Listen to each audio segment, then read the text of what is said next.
Tenemos que remontarnos a 1994, cuando Triumph lanzó su primera Speed Triple. Una época en la que nacían y se presentaban las primeras Naked, que llamaron muchísimo la atención por aquel nuevo concepto de moto deportiva acercada a un uso más polivalente. Aquellas motos tenían como base las deportivas de la época, en la que se prescindía completamente del carenado frontal y se adoptaba una nueva configuración nunca vista hasta el momento. Tenéis que tener en cuenta que este segmento lleva mucho tiempo asentado en el mercado, pero por aquel entonces fue toda una revolución. La primera Speed Triple tenía como base la Daytona 900, se quitó todo el carenado y se instaló un único faro frontal. Triumph plantaba cara a la Monster de Ducati y desde aquel entonces la evolución en el modelo ha sido espectacular hasta llegar a nuestra protagonista de hoy. Una moto que continúa fiel a sus raíces, comparte plataforma y motor con la nueva 1200 RR y os adelanto que estamos ante una de las motos más punteras en el segmento de las Hyper Naked.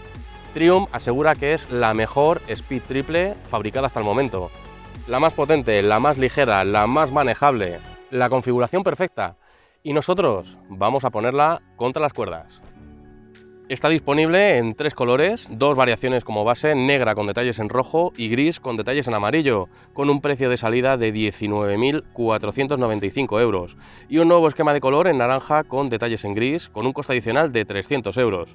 Un diseño espectacularmente agresivo en el que está cuidado hasta el más mínimo detalle, iluminación full LED, óptica delantera con luz diurna, con esa mirada de avispa tan característica, ¿no?, y agresiva de Triumph, intermitentes LED autocancelables, arranque con llave de proximidad, cuadro TFT de 5 pulgadas y conectividad completa con el móvil, piñas retroiluminadas, control de crucero, cambio semiautomático de serie, parte ciclo pata negra y un motor fabricado en el mismísimo Olimpo.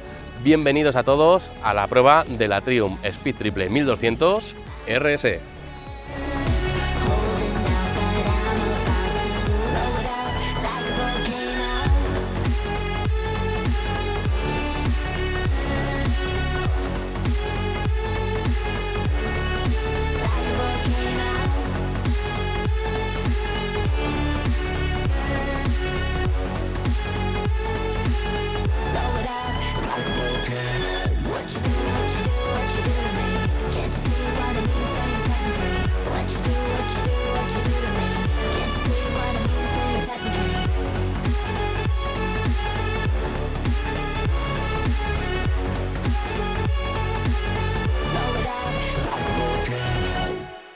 Su altura al suelo se sitúa en 830 milímetros, pero es una moto que no te lo pone excesivamente difícil para llegar al suelo. La conexión del asiento y el depósito es muy estrecha y esto facilita mucho esa operación.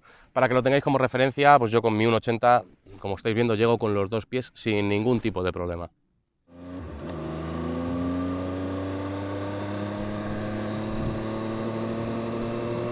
Bueno, pues ya estamos a sus mandos y como siempre vamos a empezar por la ergonomía y sensaciones. En este sentido tenemos que tener en cuenta que su concepto es de naked deportiva, ¿no?, y actúa en consecuencia. Posición con ataque a los mandos, manillar ancho, una posición deportiva, sin duda alguna, con esa sensación Street Fighter, pero no excesivamente comprometida, que ayuda a cierto matiz, ¿no?, de confort a la hora de rodar tranquilo e incluso usar la moto en el día a día. Una bestia parda en la que todo va en sintonía, tiene aspecto radical, canalla, mirada de avispa cabreada, su comportamiento es así, no esconde nada, no parece una cosa y luego es otra. Si me apuras hasta te sorprende algo en cuanto a comportamiento deportivo. Aunque vuelvo a decirlo, ruedas despacio, te acercas más al depósito y es una moto suave, dulce y relativamente cómoda. No como para hacer viajes, está claro, pero sí para usarla a menudo en el día a día y volarle las pegatinas a alguna R de vez en cuando. En cuanto a protección aerodinámica, pues bueno, podríamos decir que del 1 al 10 tiene menos 3. O sea, esto es un detalle que te encuentras en todas las motos de este segmento, ninguna sorpresa, ¿no? El asiento es el mismo que en la RR, un asiento de moto deportiva, sin más. Y en cuanto a sensaciones con el conjunto, una moto con mucho carácter, muy ágil, muy bestia, muy precisa y en definitiva muy eficaz, pero no podemos profundizar sin conocer el porqué de todo esto. Triumph ha trabajado mucho en la evolución de este modelo en todas las áreas. A nivel técnico hablamos de un chasis de doble viga de aluminio fundido y subchasis y basculante también de aluminio. Aquí comparten plataforma tanto la RR como la RS, ¿no?, para que nos vayamos haciendo la idea de en qué vamos subidos. El chasis no solo funciona de una forma asombrosa en ese lado deportivo, es más ligero que en la versión anterior y con una distribución de peso más adelantada y más baja, mejorando el centro de gravedad. Por ir directo al grano, han conseguido bajar sus Michelines en 10 kilos, con un peso total en orden de marcha de 198 kilos. Todo soportado por unas suspensiones de primer nivel, horquilla invertida en su parte delantera y monoamortiguador en la trasera, firmados por Öhlins y completamente regulables. Aquí hay una parte muy diferente respecto a la RR, que monta suspensiones Öhlins, pero regulables de forma electrónica. Aún así no la saco ninguna pega, bueno, es que es alucinante, ¿no? Tienen esa parte deportiva muy marcada, pero no son unas suspensiones nada secas. E incluso cuando coges baches, aunque como digo, con ese carácter deportivo muy marcado, los absorben de una forma impecable. Aún así se pueden ajustar a la perfección, así que bueno, las podemos poner a nuestro gusto, peso o estilo de conducción. El comportamiento del conjunto es bestial, una Naked que entra en la batalla del top, dentro del segmento, y está a la altura para ello. Muy ágil, la cámara de dirección con una rapidez y una facilidad que asombra. Te permite corregir en plena curva sin ningún tipo de problema, sigue la trazada sin titubear y cuando ves la salida de la curva y aceleras, a pesar de que llevamos una auténtica bestia entre las piernas que empuja como un demonio, tenemos una electrónica perfecta gestionada por una IMU de 6 ejes que la ata en corto, ¿no? Si es necesario, y juega un papel fundamental porque dependiendo del modo de conducción que lleves activo, puedes cambiar su carácter por completo pasando de una moto extremadamente dócil, suave y fina en el modo Rain a una moto, pues bueno, prácticamente de circuito, ¿no? Directamente en el modo track, donde la electrónica llega a ser tan permisiva y en unos niveles tan al mínimo que incluso te permite deslizar hasta cierto grado, ¿no? 5 modos de conducción, Rain, Road y Sport para un uso general en calle, el Track para un uso en circuito donde los controles están prácticamente desactivados y un último mapa, Rider, que podemos configurar, bueno, al dedillo, ¿no? Perfectamente a nuestro gusto. Aparte de esto tenemos ABS, control de tracción, que incluso tenemos la posibilidad de desconectarlo si lo necesitamos, y anti-wheelie. Como he comentado antes, gestionado por IMU, es decir, toda la electrónica es adaptable en curva a la situación concreta en la que nos encontremos. El equipo de frenada es absolutamente bestial. Pinzas monobloques radiales Brembo Estilema de 4 pistones y discos de 320 para la parte frontal y pinza de doble pistón Brembo con un disco de 220 para la posterior. Ladriguillos metálicos, bomba radial Brembo MCS, que como ya vimos en la RR podemos variar el recorrido, ¿no? Entre 19, 20 o 21 simplemente girando una ruleta. Y esto cambia el comportamiento de la bomba, más o menos directa o modulable, dependiendo de nuestros gustos o, bueno, necesidades, ¿no? Una moto armada hasta los dientes y, como he dicho al principio del vídeo, vamos a ponerla contra las cuerdas. Así que sí, ha llegado el momento de irnos a la pista de pruebas.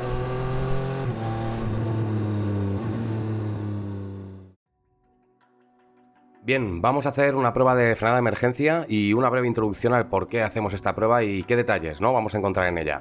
Lo primero que quiero explicar es que, bueno, no se trata de ver la distancia de frenada, sino de comprometer la estabilidad de la moto al extremo, ¿no?, en las peores condiciones que podemos encontrar.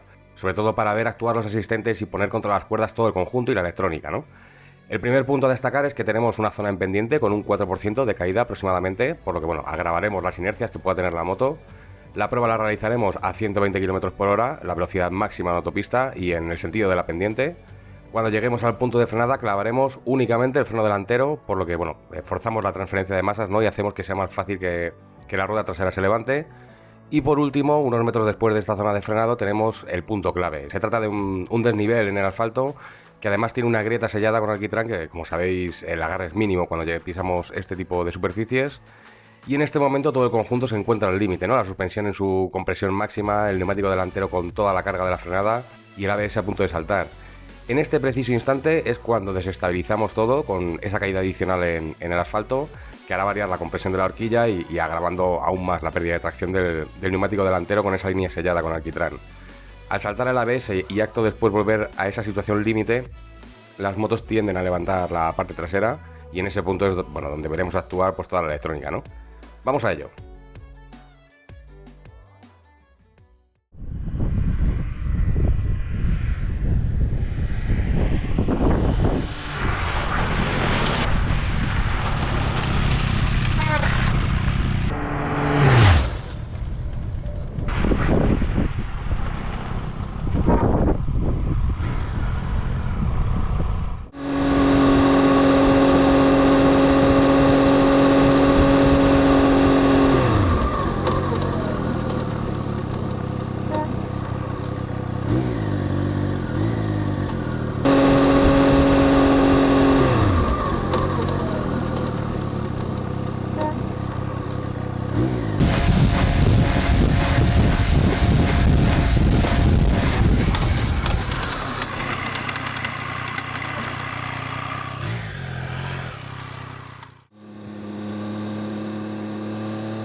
En cuanto a parte ciclo, su comportamiento es impresionante. Bueno, para los que hayáis visto la prueba de la RR, ya sabéis lo que pienso, ¿no?, de su comportamiento, y en esta RS es muy similar. Es cierto que hay diferencias, es un pelo más larga entre ejes, cambian las suspensiones, se cambian los semimanillares por un manillar en altura mucho más recto, en fin, son detalles, ¿no? Pero esos detalles están en puntos clave que hacen que su comportamiento sea completamente diferente y que a pesar de compartir muchísimos aspectos, bueno, las sensaciones de estar subido en otra moto, ¿no?, completamente diferente. En zonas de curvas los cambios de dirección son extremadamente rápidos y sobre todo muy sencillos, ¿no? No requiere un compromiso físico especial, ni mucho menos. Cuando te tiras a la curva, aunque sea con agresividad, la clavas donde quieres y la moto no titubea, o sea, es un auténtico tiralíneas. En este punto también, bueno, intervienen los neumáticos y ya sabéis que no suelo entrar a valorarlos, pero bueno, creo que también es un punto interesante que normalmente se queda en el tintero y en este caso, bueno, merece la pena, ¿no?, hablar sobre ello.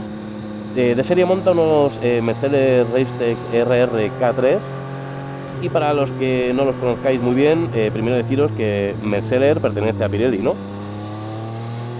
La gama Racetec RR son neumáticos que valen tanto para calle como para circuito, por lo que su rango de trabajo comprende temperaturas muy altas, pero a la vez son neumáticos que calientan también relativamente rápido. Y dentro de la gama tenemos los K1, K2 y K3, que es el compuesto. Los K1 serían un compuesto blando, K2 medio y los K3 más duros. Como siempre digo, y por eso no entro a valorar nunca los neumáticos, depende muchísimo de nuestros gustos y estilo de conducción que un neumático vaya bien con nosotros o no. Pero debo decir, y sin entrar a dar mi opinión personal, que en esta RS funcionan a las mil maravillas en cualquier condición en la que he podido llevarla. Incluso en la prueba de frenada, que los neumáticos no suelen estar calientes, ¿no? Ya que entre que preparo todo y demás, pues se quedan fríos. Ya lo habéis visto, no tengo más que decir. En cuanto a frenos y en zonas de curvas, bueno, el tacto es gloria bendita. La pinza, la bomba, las pastillas, la mordida, todo es perfecto. Son unos frenos espectaculares y las posibilidades que ofrece la bomba son directamente de otro nivel. Cero desfallecimiento, potencia de mordida extraordinaria, que en combinación con el traslado de las suspensiones además hacen que las sensaciones lleguen de forma inmediata, ¿no?, a los mandos. ABS poco intrusivo, y aquí volvemos también al trabajo de los neumáticos. Y si clavamos frenos en una frenada de emergencia, como habéis visto en la prueba, el conjunto es hiper mega eficaz. Frenos, suspensiones, inercias, electrónica, neumáticos. Está perfectamente estudiada para dar el máximo en cualquier condición. Y bueno, preparado para dar el máximo también está su propulsor. Tenéis ganas, de que habláramos de ello. Motor tricilíndrico de 1160 centímetros cúbicos que entrega unos impresionantes 180 caballos a casi 11.000 vueltas, 10.700 creo que eran, y 125 Nm a las 9.000. Un motor en el que Triumph ha trabajado para aumentar sus prestaciones en todos los sentidos y han conseguido, en relación a la generación anterior, aumentar la friolera de 30 caballos. 30 caballos, se dice pronto. Y más aún con las normativas de contaminación de turno, que bueno, en este caso es Euro 5. Y además también han conseguido bajar el peso en 7 kilos solo en el motor, y aumentar el corte en 650 vueltas, generando además menos inercias en su interior, que esto ayuda además a una mejor aceleración, ¿no?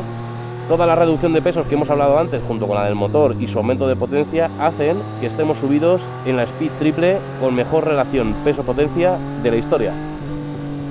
Para ser exactos, creo que hablamos de un 25% más que en la versión anterior y el doble que la primera Speed Triple que Triumph sacó al mercado. Un propulsor que, bueno, como he dicho al inicio del vídeo, es que está fabricado en el mismísimo Olimpo. O sea, me estoy enamorado por muchísimas cosas. Es un tricilíndrico con alma de tetra, vayas en la marcha que vayas, giras el mango y el demonio que lleva sale, bueno, de una forma instantánea. Cuando te apetece ir tranquilo es un motor súper dulce, el sonido es algo espectacular, te atrapa directamente. Y las sensaciones, que es, bueno, lo realmente interesante, ¿no? Y con lo que al final te quedas de todo ello, son brutales. Pero bueno, me he adelantado mucho, he hablado más de la cuenta sin ver cosas muy importantes del motor. Llega el momento de irnos al banco de potencia y verla dándolo todo en los rodillos.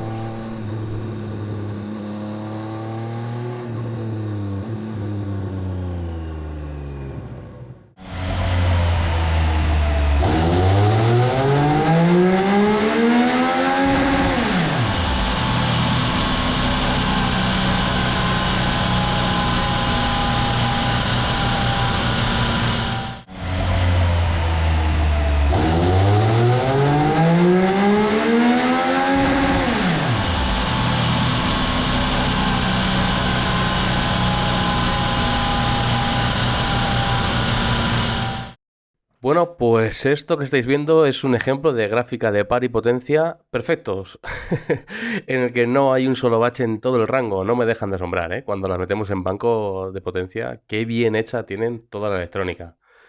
Como podéis ver en la línea azul que pertenece al par, un martillo. Desde abajo te lo da absolutamente todo, no se guarda nada y es constante hasta prácticamente las 9500 vueltas, sin un solo bajón, bache ni nada por el estilo. De igual manera, la potencia, la línea roja, sube como un cohete y sin desfallecer hasta las 10.700 vueltas, donde toca techo y poco después corta. Así que bueno, estamos viendo la gráfica de un auténtico cohete. En este caso ha dado casi 170 caballos al embrague y 160 a la rueda. La RR dio un poco más, pero bueno, esas diferencias, como sabéis, pueden deberse a infinidad de factores, ¿no? Incluso, bueno, cosa de la unidad concreta que metamos, ¿no?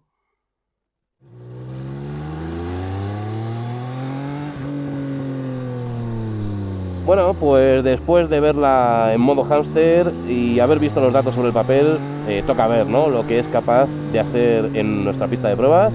Así que vamos a hacer las dos pruebas de siempre: aceleración desde parado hasta los 120 y una recuperación en tercera desde los 40 hasta los 120. A ver qué es capaz de hacer.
Verificamos tiempos de aceleración y nuestra RS sube hasta un 10º puesto. Aquí llama la atención que, bueno, a pesar de llevar el mismo motor que la RR, fui capaz de hacer un 4º puesto con ella y además me resultó mucho más fácil, ¿no? Menos pelea. De esto podemos sacar varias conclusiones. La posición de conducción y cómo te agarras a los mandos, especialmente en aceleraciones muy fuertes, hace que en esta RS la rueda delantera esté constantemente en el aire. La electrónica la ata en corto, pero aquí hay dos puntos importantes. El primero es que al actuar la electrónica perdemos capacidad de aceleración, ya que bueno, la centralita intenta que la rueda delantera pise el asfalto. Y la segunda es que cuando esto sucede se nota en los mandos, ¿no? Y esto deriva en una lucha constante en toda la prueba de aceleración. Bueno, os vuelvo a poner las imágenes. Esto es un problema que penaliza mucho a las motos con muchísima potencia en esta zona, sobre todo donde realizamos la prueba, porque se junta esa gran potencia de aceleración con la pendiente de la zona y esos resaltes que cogemos en plena subida. En fin, un cúmulo de situaciones que hacen que, como digo, la pelea será constante hasta el final de la prueba. Ahora bien, estas motos son más complicadas en cuanto a aceleración, pero una vez agacha la rueda y tenemos disponible toda la potencia y todo el control, que se preparen, que vienes como un cohete. Es decir, por ejemplo, vemos en la sexta posición a la Z900, este dato no hace más que afianzar, ¿no?, todo lo que hemos hablado. Es una moto más fácil en cuanto a aceleración porque pesa más y tiene menos potencia. La lucha es menor, ¿no? Y soy capaz de acelerar desde cero más rápido. Pero en cuanto la RS posa la rueda delantera en el suelo, adiós pegatinas. No sé si me explico. Bueno, vamos a ver los datos de recuperación y aquí subimos hasta un 7º puesto. Puede parecer mucho por lo apretada que está la lista ya, pero bueno, únicamente nos separan 3 décimas con la RR.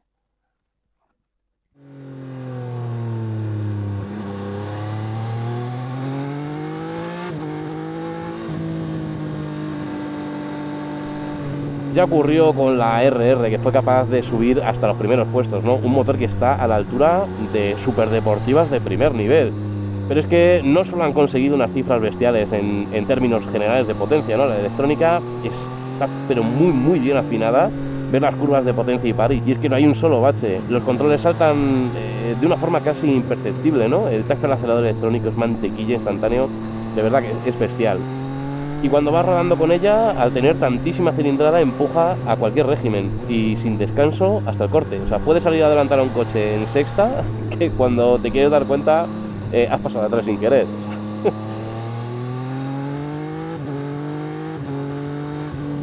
es una moto muy bestia, ¿eh? No podría decir que es nerviosa porque no tiene ese comportamiento muy marcado, ¿no? Más bien diría eso, que es bestia. Es cierto que cuando ruedas rápido y agresivo se mueve algo, pero bueno, esto sobre todo viene por la palanca que tienes en el manillar, ¿no? A muchísimas naked les pasa que al tener tanta palanca el tren delantero se vuelve muy sensible y en motos que tienen como esta, ¿no? 180 caballos, pues no es que ayude mucho a mitigar todo esto que comento, ¿no? Y si además te aferras a los mandos y te mueves de una forma agresiva encima de ella, ese carácter de Naked Street Fighter sale rápido. O sea, la rueda tiende constantemente a levantarse, bueno, ya sabéis, ¿no?, de lo que hablo. Ahí es donde podríamos decir que su comportamiento es algo nervioso, pero porque a tocar la rueda en el suelo, ¿no?, lo notas en los mandos. Es cierto que la electrónica lata en corto, pero si la subes de vueltas, el tren delantero está constantemente en el aire, ¿eh? Y la electrónica no tiene tregua. No quiero que confundáis mis palabras, es muy estable y muy rápida a la vez. Siempre va muy aplomada y por el sitio, o sea, hablo en una conducción en la que tú mismo te muestras agresivo, ¿no? O sea, no sé si me estoy explicando bien. Es de esas motos que ya de por sí son muy cañeras y si hilas fino y vas por el sitio, vas muy rápido. Si te muestras agresivo, tienen ese lado canalla, ¿no? Y a la vez, si quieres ir tranquilo, es una moto extremadamente fina y suave. Así que sí, podríamos decir que lo tiene todo. Por eso este motor me encanta. Y si hablamos del conjunto, que busques una Naked, ¿no?, con muy altas prestaciones, solo cabe esperar un consejo. Pero bueno, tampoco me quiero adelantar, eso vendrá cuando hablemos de las competidoras. 1200 centímetros cúbicos, 180 caballos, Naked deportiva, no parecen características que vayan a inclinar la balanza hacia un lado contenido, ¿no?, en cuanto a consumo de combustible. Bueno, tenemos que verlo, así que vamos a autopista, velocidad de 120 y vemos qué consumo somos capaces de sacar.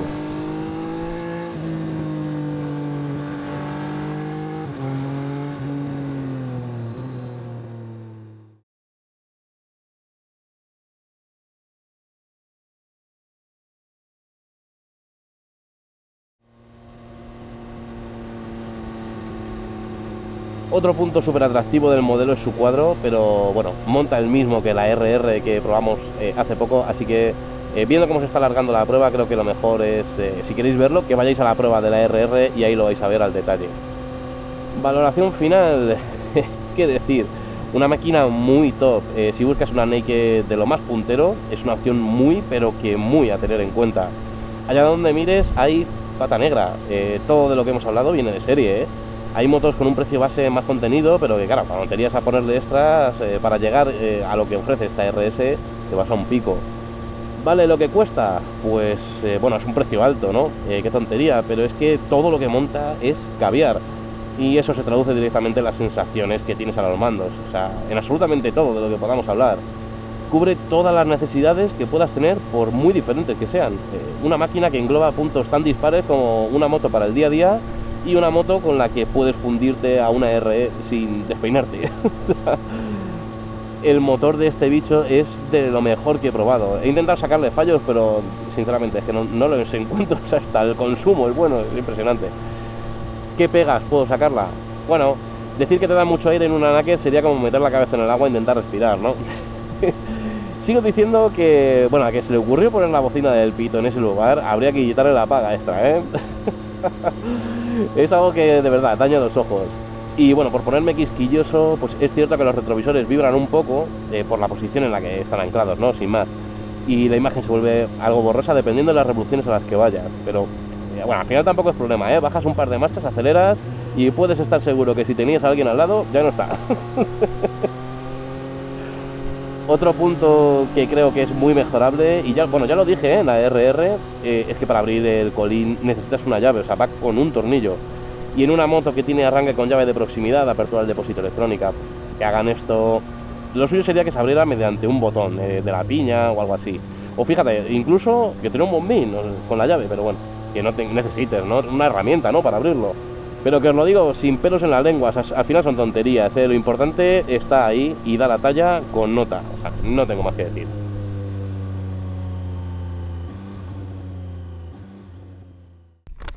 Rivales, vamos a comenzar haciendo un análisis básico de datos. Vemos todas las competidoras y dónde se posiciona esta Triumph en relación a la competencia. Segmento naked de 1000 centímetros cúbicos aproximadamente en diferentes rangos de precio. Suzuki GSX-S 1000, Honda CB 1000R, Yamaha MT-10, Aprilia Tuono V4, BMW S1000R, KTM 1290 Super Duke R, Ducati Street Fighter V4, MV Agusta Brutale 1000RR y Kawasaki ZH2. Bueno, esta última, el precio es un secreto, no viene en Kawasaki, pero todas las demás aquí lo veis. Y bueno, está a mitad de lista. La moto con unas altísimas prestaciones que puedes comprar por menos de 20.000 euros, la primera es Triumph. A partir de ahí empezamos a bajar prestaciones.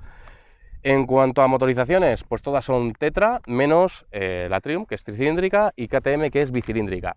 ¿Qué cabe esperar de KTM? Un motor pues muy nervioso, muy contundente abajo. ¿Y qué cabe esperar de los tetracilíndricos? Pues motores muy dosificables que estiran hasta el infinito, ¿no? En este sentido, la Triumph se encuentra en un ecuador muy bueno, tanto para competir con la KTM, con su motor bicilíndrico, como con los tetracilíndricos, con un plus especial, que es la cilindrada 1200 centímetros cúbicos.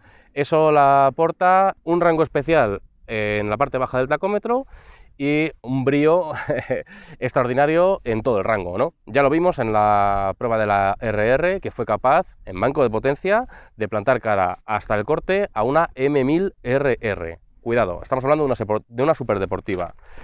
En cuanto a potencias, pues bueno, otra vez estamos en el top. Por encima solo tiene la Kawasaki, Ducati y MV Agusta en 200-208 caballos, y su rival directa, KTM, clava los 180 caballos que tiene esta Triumph. Por debajo, pues bueno, tenemos un abanico amplio, pero yo aquí haría un corte, ¿no? Claro, entre Triumph KTM, que son rivales directas, el escalón por encima, que son las, bueno, en tratamiento del segmento, pero son las Hyper Naked, y luego Naked, muy potentes, con muy buenas prestaciones, pero digamos un escalón por debajo, ¿no? Y en cuanto a relación, bueno, en cuanto a peso, relación peso-potencia, eso es un tema también muy a tener en cuenta. Triumph es la más liviana, 198 kilos. La más pesada sería Kawasaki, con 235. Bien, con los datos encima de la mesa, ¿qué características y sobre todo qué claves especiales tenemos con este modelo respecto a su competencia? Bueno, pues creo que es la alternativa a las Hyper Naked de 200 caballos más caras. Sin más, ¿no? Es una moto que en prestaciones se acerca mucho, tanto ella como KTM, que son rivales directas, se acercan no a esos 200-208 caballos que tienen Kawasaki, MV Agusta, Ducati, sin llegar a esos precios estratosféricos que tienen esas marcas. Todo influye, ¿no? Hay muchísimos otros factores a tener en cuenta, pero yo que he tenido el placer de probar, por ejemplo, la MV Agusta, esta moto se acerca más a esas sensaciones que, por ejemplo, a las sensaciones de la GSX-S 1000, que también he tenido el placer de probar. El escalón es innegable, ¿no? Tanto en precio como en prestaciones. Ahora bien, incluso por debajo, con esas motos que tienen unas prestaciones inferiores, si a esas motos te pones a meterle extras a muchas de ellas, vas a llegar al precio de esta y no vas a tener las prestaciones que tiene esta. Por lo tanto, ahí tiene otro punto especial, ¿no?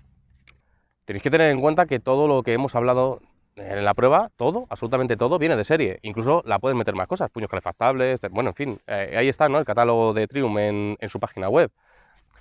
Me lo habéis escuchado decir muchísimas veces, no hay una moto buena, no hay una moto mala. Hay una moto buena y una moto mala en relación a tus necesidades, a tus gustos y a tu bolsillo, sin más. Esto es así. Entonces, bueno, yo os pongo los datos encima de la mesa, son datos genéricos, intento ver, ¿no? Que podamos entender dónde se posiciona un modelo u otro en relación a su competencia y en relación al mercado, pero al final, bueno, esta lista la tenéis que hacer vosotros, tenéis que hacer, bueno, una lista de pros, contras, qué estáis dispuestos a ganar, qué estáis dispuestos a perder y en relación a cada modelo, cuáles son vuestras necesidades, ¿no? Ahora bien, ¿qué os puedo decir de este modelo? Bueno, pues a mí es un modelo que me ha encantado. Es una moto que cubre todo ese abanico, ¿no? Que ya hemos hablado. Es una moto que cuando rodas despacio con ella es suavidad pura, mantequilla, es finura llevada a su máxima expresión, ¿no? Y cuando quieres exigirla, es una moto que está a la altura. Tiene una parte de ciclo espectacular, preparada para ir muy, muy rápido.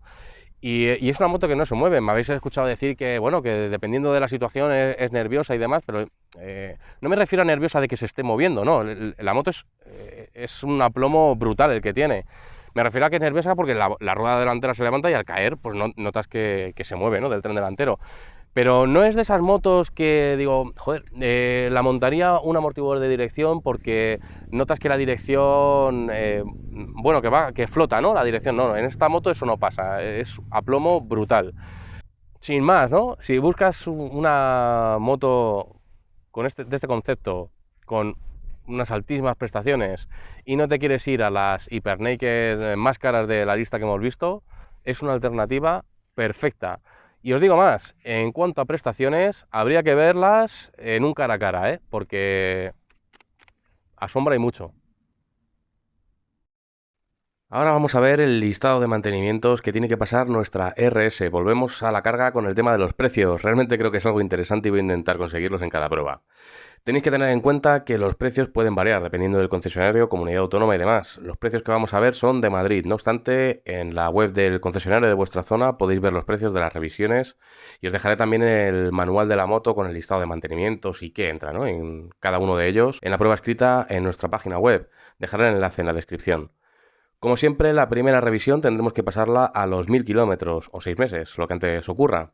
En esta primera revisión se verifican infinidad de puntos, ajustes y comprobaciones, además de realizar un diagnóstico general y, como es habitual, se cambia el aceite y filtro de aceite para comprobar que el ajuste inicial se está realizando bien.